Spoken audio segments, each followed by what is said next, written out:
Horizon 2000 sur la Voix évangélique d'Haïti, la radio-télé 4VEH.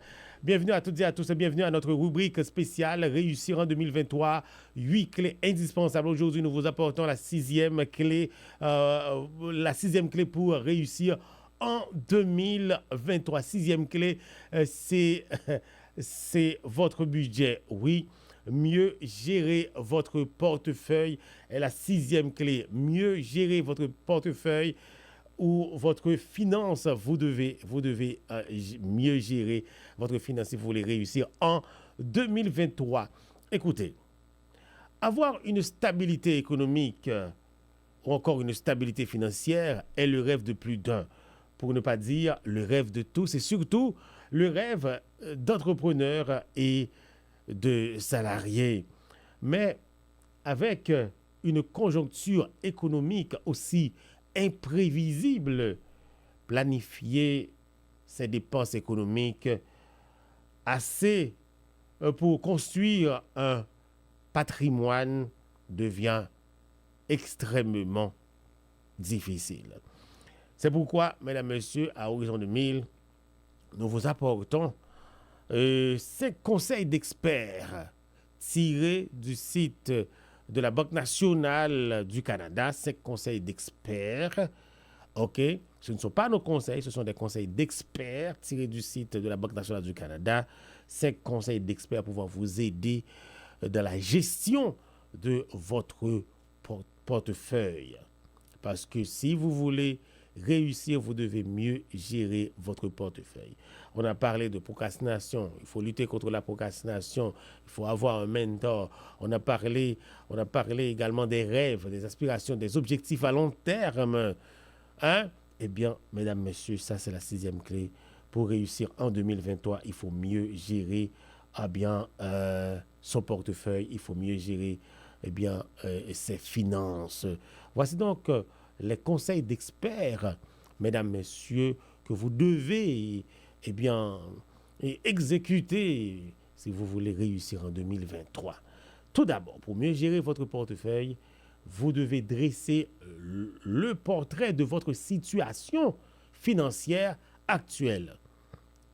Dressez le portrait de votre situation financière actuelle. Pour avoir un portrait complet de votre situation financière et bien gérer votre argent, faites votre bilan personnel. J'ai bien dit votre bilan personnel. Pour ce faire, dressez la liste de ce qui vous appartient, vos actifs, et de ce que vous devez, vos passifs ou vos dettes. En bref, faire un bilan vous permet de savoir où vous en êtes avec vos finances personnelles, mais aussi de constater vos progrès, très importants, au fil du temps. Ça, c'est motivant. Pour commencer, dressez le portrait de votre situation financière. Ça, c'est très important. OK. Deuxième conseil d'expert, vous devez définir vos objectifs financiers. Vous devez définir vos objectifs financiers. Vous désirez, par exemple, acheter votre première maison, faire l'achat d'une voiture ou devenir citoyen de notre pays. OK? Ce sont tous des projets motivants, mais assortis d'un coût. Si vous voulez réaliser vos projets, eh bien, il faut commencer par vous fixer des objectifs financiers et savoir, très important, et savoir gérer votre budget. Ça, c'est très important. Lorsqu'on définit ces objectifs, il faut penser, écoutez bien, il faut penser à court, à moyen et à long terme. Il faut penser à court, à moyen et à long terme. Établir vos objectifs financiers vous permettra de déterminer les sommes que vous devez épargner pour réaliser ces rêves, ces objectifs, ou du moins pour les réaliser tout simplement. Ces sommes vous donneront également une meilleure idée des stratégies d'épargne à privilégier. Vous devez définir un, vous devez dresser premièrement le portrait de votre situation financière. Deux, vous devez définir vos objectifs financiers. Troisième conseil d'expert, c'est le budget. Vous devez faire un budget.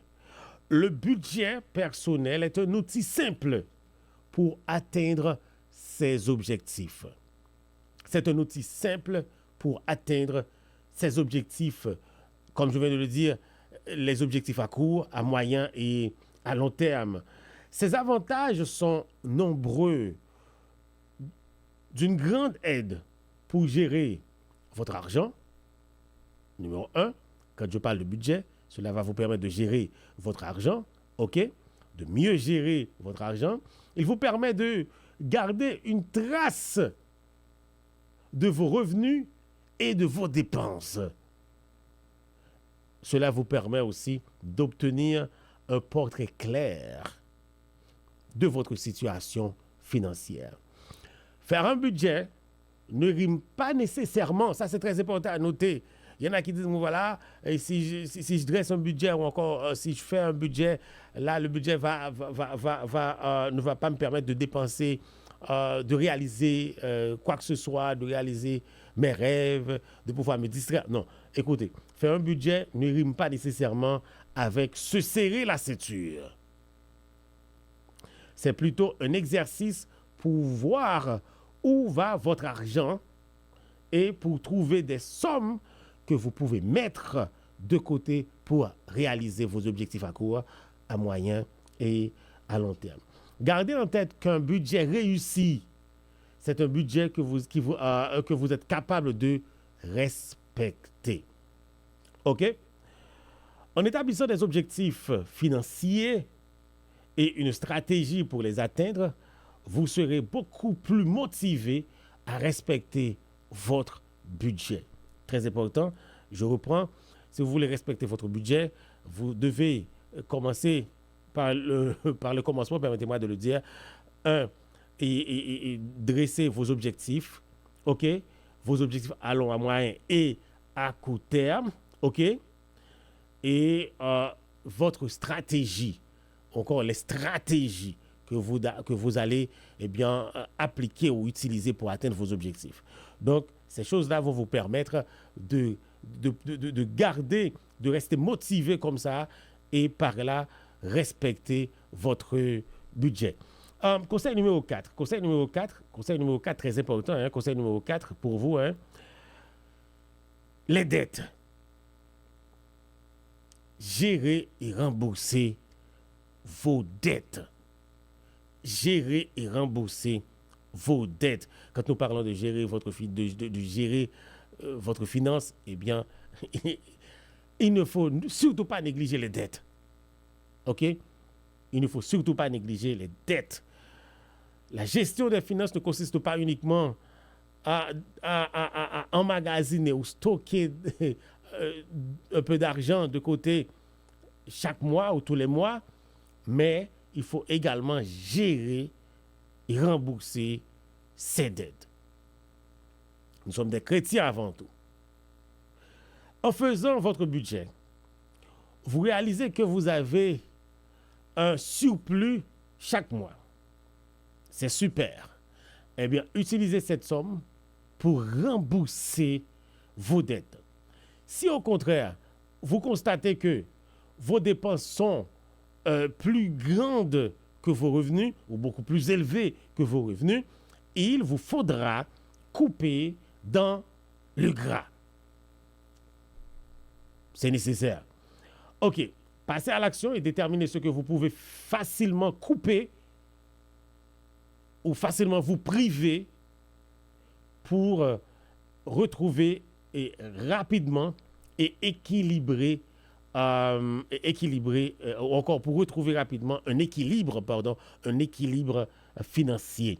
Ensuite, vous pourrez réfléchir à la manière de réduire vos dettes. Allez chercher de l'aide. Ça, c'est très important. Allez chercher de l'aide pour rembourser vos dettes. Ça fait aussi partie d'une saine gestion de vos finances personnelles. ce n'est pas mauvais. Vous pouvez également chercher de l'aide. Hein? Ce n'est pas une mauvaise chose. Réduire vos dettes aura des effets positifs sur votre santé financière. Demandez conseil à des experts dans la mesure du possible. Maintenant, très important pour vous, quelle dette, si vous en avez beaucoup, quelle dette rembourser en premier? Si vous en avez beaucoup, bien sûr. Quelle dette rembourser en premier? Pour déterminer quelle dette vous devez, ou encore quelle dette vous devriez rembourser en premier, vous devez prendre en considération le montant de chaque dette et le taux d'intérêt. Le montant et le taux d'intérêt. Les dettes assorties de taux d'intérêt élevés devraient être remboursées en premier, car ce sont elles qui généralement vous coûtent le plus cher. Enfin, cinquième conseil, vous devez prendre de bonnes décisions financières en période difficile. Je ne veux pas m'éterniser là-dessus. Vous pouvez comprendre ça, cette partie ou encore ce numéro facilement. Prendre de bonnes décisions financières en période de crise, en temps difficile, c'est très important. Si vous devez prendre le tap-tap, si vous devez marcher à pied, si vous devez, je ne sais pas, en tout cas, il faut prendre de bonnes décisions en période de crise. Laissez-moi donc vous rappeler les conseils de l'émission Horizon 2000 pour aujourd'hui. Et tout d'abord, il faut, pour réussir en 2023, mieux gérer son portefeuille. Ok, vous devez gérer votre portefeuille si vous voulez réussir en 2023. Pour ce faire, vous devez dresser le portrait de votre situation financière. Vous devez définir votre objectif financier. Vous devez faire un budget, vous devez gérer et rembourser vos dettes, très important, gérer et rembourser vos dettes si vous en avez beaucoup, et enfin, vous devez prendre de bonnes décisions en période de crise, de bonnes décisions financières. Les conseils de l'émission Horizon 2000 pour vous. Horizon 2000, toute la chaleur de la matinée.